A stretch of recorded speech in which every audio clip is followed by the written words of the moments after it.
26 మొదటి కొరింథీ పత్రిక 11వ అధ్యాయము 26 మొదటి కొరింథీలు 11:26.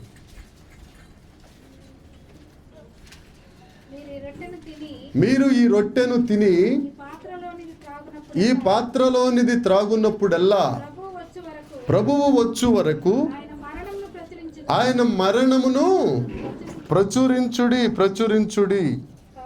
చాలమ్మా, ప్రచురించుడి. గత 3 నెలల నుంచి ఇదే మాట మనం ధ్యానిస్తున్నాం. మొదటిది జ్ఞాపకం చేసుకోండి. ఏం జ్ఞాపకం చేసుకోవాలి? ఏ కొండ మీద అయితే ఇస్సాకును అబ్రహాము బలి అర్పించాడు, తండ్రి అయిన దేవుడు యేసుక్రీస్తు ప్రభువుని బలి అర్పించిన సంగతిని జ్ఞాపకం చేసుకోండి.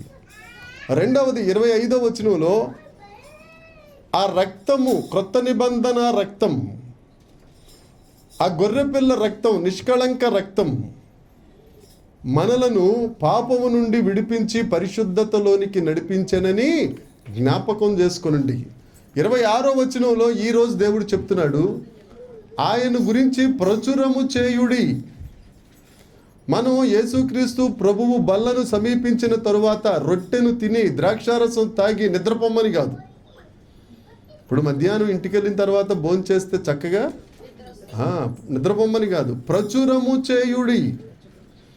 ఆయన ఏమేం చేశాడో మన సమాధి జీవితంలో సమాధిని తెరచి ఏ అద్భుతాలు చేశాడో, ఏ మేలు చేశాడో మీరు ప్రచురము చేయుడు. ప్రచురం చేయడం అంటే ఏంటి? ప్రకటన చేయుడి. నిన్నటి దినాన్న చిన్న మాట ఒకటి ఇచ్చాను మీకు రాత్రి. ప్రభువు బల్ల అసలు ఏముంటుంది అక్కడ? రొట్టె ఎందుకు పెట్టాలి? ద్రాక్షారసమే ఎందుకు చేయాలి? గోధుమ రొట్టె బార్లీ రొట్టెకు ఉన్న తేడా ఏమిటి? ఎందుకు కత్తిరించాలి? ఎందుకు విరవాలి? ఇవన్నీ కొద్ది నిమిషాలు, 1-2-3 నిమిషాల్లో కావలిస్తే విస్తారంగా ఒకసారి ప్రభువు బల్ల గురించి మనం మాట్లాడుకుందాం.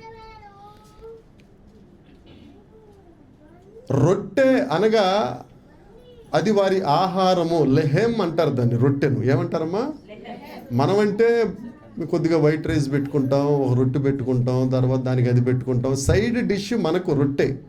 కానీ హెబ్రీలకు లేకపోతే యూదులకు అది సైడ్ డిష్ కాదు, మెయిన్ ఆహారమే రొట్టె. మనం అన్నం తిందామంటే వాళ్ళు ఏం తీసుకొస్తారు? రొట్టె తెస్తారు. బైబిల్ ప్రకారం మాట్లాడితే యూదులు మాంసం ఎక్కువ తినరు. మనకి ఇష్టం లేని మాట ఇది. మాంసం ఎక్కువ తినరు. కాతే గలిలయ దగ్గర ఉన్నవారు మాత్రం చేపలు తింటారు. 3 రకాల చేపలు. అందులో ఒక చేప గురించి నిన్నటి దినాన్న పాస్టరమ్మ గారు చెప్పారు. That is the Peter's fish. అది ఆ ఫిష్ ఏం చేస్తుందంటే నోట్లోనే రాళ్ళు దాచుకుంటుంది, డబ్బులు దాచుకుంటుంది, తర్వాత పిల్లల్ని దాచుకుంటుంది. అది పేతురెళ్ళి వలయగానే ఆ చేప వచ్చి టక్మని పడిపోయింది, నోట్లో షెకేలు ఉంది, పన్ను కట్టాడు. కాబట్టి దాన్ని పీటర్ ఫిష్ అంటారు. అసలు మామూలుగా పంది మాంసం తినరు, రొయ్యలు తినరు, చేపలు తినరు, పాలు మాంసము కలిపి వండింది తినరు. ఎందుకు తినరు అని అంటే ఆ చుట్టుపక్కల ఉన్న వారికి వీరికి కొంత వ్యత్యాసం ఉండాలి. ప్రత్యేకింపబడిన వారిగా వీరు ఉండాలి. ఆమేన్. దేవుడు మనల్ని ప్రత్యేకించుకున్నాడు, దేవుడు మనల్ని ప్రతిష్ఠించుకున్నాడు, దేవుడు తన స్వరక్తం ఇచ్చి మనల్ని సంపాదించుకున్నాడు. కాబట్టి లోకమునకు మనకు వేరుగా ఉండాలి. వారు బొట్టు పెడతారు, మనం పెట్టం. చాలా ప్రత్యేకతలు ఉన్నాయి. ఏమండి? ప్రత్యేకించుకోవాలి. అలాగే వారి ఆహార వ్యవహారాలు కూడా మధ్యంతర త్రయము అని అంటారు, మెడిటేరియన్ ట్రైన్ అని అంటారు దాన్ని. ఆ బల్ల మీద ఏముంటాయి అని అంటే రొట్టె ఉంటుంది. ఏముంటుందమ్మా? రొట్టె. తరువాత ఒక గిన్నెలో ఒలీవ నూనె ఉంటుంది. ఏం నూనె ఉంటుంది? అది నూనెగా ప్రదీపాలు వెలగడానికి, ఒంటిని శుభ్రం చేసుకోవడానికి ఉపయోగపడుతుంది. ఒలీవ నూనె ఎక్కువ వాడతారు వారు. 3వది ద్రాక్షారసం ఉంటుంది. ద్రాక్షారసం. ఆ ద్రాక్షారసం కూడా ఒక గ్లాసు ద్రాక్షారసం వేస్తే 2 గ్లాసుల నీళ్లు కలపాలి దానికి. అది అప్పుడు మత్తు ఇవ్వదు, కిక్ ఇవ్వదు. ఈ 3 ఆ టేబుల్ మీద ఉంటాయి. ఇప్పుడు కూడా అదే పని వాళ్ళకి. వాళ్ళు భోజనము అనగానే రొట్టె, ఒకటే గిన్నెలో ఒలీవ నూనె. ఒకటే గిన్నెలో ద్రాక్షారసము. తర్వాత గింజలు, చిక్కుడు గింజలు, ఆ గింజలు ఉంటాయి. ఎందుకంటే చిక్కుడు గింజ అప్పుడు ఏశావు గారు చిక్కుడు గింజల కూరకు ఆశపడే జ్యేష్ఠత్వాన్ని, ఎందుకంటే వారి భోజనం అది. ఇవన్నీ చేసిన తర్వాత దానిని విరవాలి తప్ప కట్ చేయకూడదు. కత్తిరించాము, చాకు ఉపయోగించి కత్తిరించామంటే హింసకు ప్రేరేపిస్తున్నట్టు. మనం భోజనం చేస్తున్నాం మనందరం. నేను కత్తి పట్టుకొచ్చి రొట్టెని కోసాను అనుకో, నేను మీ దగ్గర సమాధానం కోరట్లా. ఏం కోరుతున్నాను? హింస, మీతో గొడవను కోరుకుంటున్నా. విరచటం ఐక్యతను కోరుకుంటుంది. ఒకే రొట్టెను విరిచి, ముక్కలు విరిచి, ఈవిడికో ముక్క, ఈవిడికో ముక్క, అంటే అందరము ఒకే రొట్టెలో వారము. అర్థమైందా ఏమా? ఓకే. ఈ తర్వాత బార్లీ రొట్టె, బార్లీతో తయారు చేయబడింది, గోధుమతో తయారు చేయబడిన 2 రొట్టెలు ఉంటాయి. బార్లీ రొట్టె, యవ్వల రొట్టె. అమ్మ ఇక్కడ ఏం పని నీకు? ఈ యవ్వల రొట్టె పేదవారికి సంబంధించింది. జాగ్రత్తగానండి. రాత్రి అన్నీ అడిగారు, గోధుమ బార్లీ అడిగారు కదా. గోధుమతో చేయబడిన రొట్టె ఎక్కడ ఉపయోగిస్తారు తెలుసా? దేవుని అర్పణ దగ్గర, దేవాలయంలో మాత్రమే గోధుమలతో చేయబడిన రొట్టెను. అమ్మా అర్థమవుతుందా పాస్టమ్మ గారు? గోధుమల రొట్టె దేవాలయంలో మాత్రమే, సన్నిధి రొట్టెల దగ్గరే గోధుమ రొట్టె ఉండాలి. మిగిలిన భోజనం అంతా ఏముండాలి? యవలే. ఇప్పుడు మనం గోధుమ రొట్టె ఉపయోగిస్తున్నాం. ఎందుకో తెలుసా? యవల రొట్టె తీసేసి గోధుమ రొట్టె ఎందుకు ఉపయోగిస్తున్నాం తెలుసా? ఆనాడు తెర చినిగింది కాబట్టి. హల్లెలూయా. అంటే ఇప్పుడు మనం దేవాలయంలోకి వెళ్ళిపోయాం. ఆమేన్.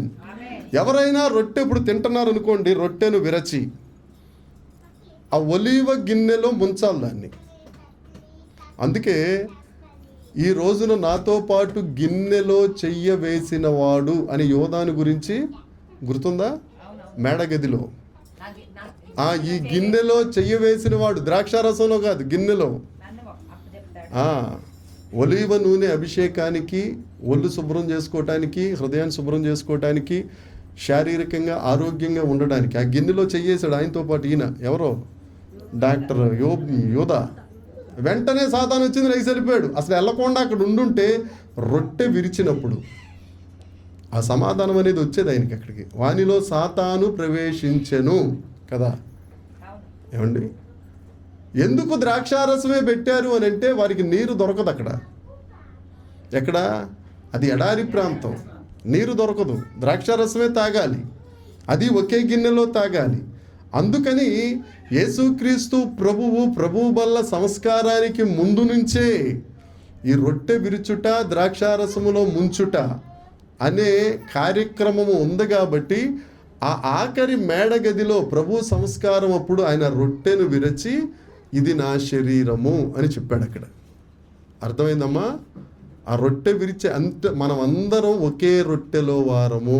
దేవునికి స్తోత్రం. ఇప్పుడు యేసయ్య దేవాలయంలో ఒక రొట్టె విరుస్తాం. ఆ రొట్టె మనం అందరము ఒకటే శరీరము, ఐక్యత.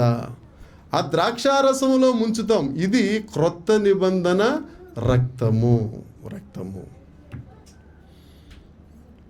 ఎందుకు చెప్పారు అని అంటే ఆ ద్రాక్షారసం అనేది డీహైడ్రేట్ కాకుండా శరీరమును కాపాడుతుంది. యేసు రక్తం పాపంలో పడి చెడులో నీ ఆత్మ డీహైడ్రేట్ కాకుండా ఉండుట కొరకు దేవుడు మనందరికీ చెప్పిన ఆజ్ఞ, నా రొట్టెను ఈ ద్రాక్షారసం అనే క్రొత్త నిబంధనను మీరు పాటించిన ఎడల. ఆఖరిసారిగా అప్పుడే భోంచేశాడు. ఇక ఆయన ఆత్మగా మారిపోయాడు, తండ్రి దగ్గర ఉన్నాడు. కాబట్టి మరలా ఆయన తిరిగి వచ్చు పర్యంతము అప్పుడు మనం అందరం కలిసి ఒక శరీరంగా అక్కడ ఉంటాం కదా. అప్పుడు మరలా ఈ రొట్టెను ఆయన విరుస్తాడు. ఆమేన్. అర్థమైన వాళ్ళందరూ కొంచెం గట్టిగా చప్పట్లు కొడితే నాకు సంతోషం. ఎందుకు అక్కడ ఆ రొట్టె ఉంది, ఎందుకు ద్రాక్షారసమే ఉంది అనడానికి దానికి కారణాలు ఇవి. కారణాలు ఆ దేవుడు విరిచిన బార్లీ అనే రొట్టె దగ్గర నుంచి ఇప్పుడు మనం గోధుమ రొట్టె దాకా వచ్చేసాం. ఏమండి, అంటే దేవాలయంలోనికి వచ్చేసాం. ఇది క్రమముగా చేసినప్పుడు పరలోక రాజ్యంలోనికి వెళతాం. ఒక స్టెప్ మనం ఎక్కాం. బాప్తిజం తీసుకున్న వారు ఎంతమంది ఉన్నారు ఇక్కడ? తీసుకోలేని వాళ్ళు ఎంతమంది ఉన్నారు? మీరందరూ తొందరగా తీసుకుందరుగాక. ఎందుకు అని అంటే పరలోక రాజ్యం వెళ్ళాలి అని అంటే ఈ మెట్టు అనేది మనం ఎక్కాలి, తప్పదు, ఇంకా మస్ట్. ప్రభు బల్లలో చేయి వేయకుండా పరలోక రాజ్యములోనికి వెళ్ళటం అనేది అసంభవము. కాబట్టి తొందరపడండి. దేవుడు మిమ్మల్ని దీవించునుగాక. ఈ వాక్యము మనందరి హృదయములలో ఫలించునుగాక. ప్రార్థన చేద్దాం. ఒక నిమిషం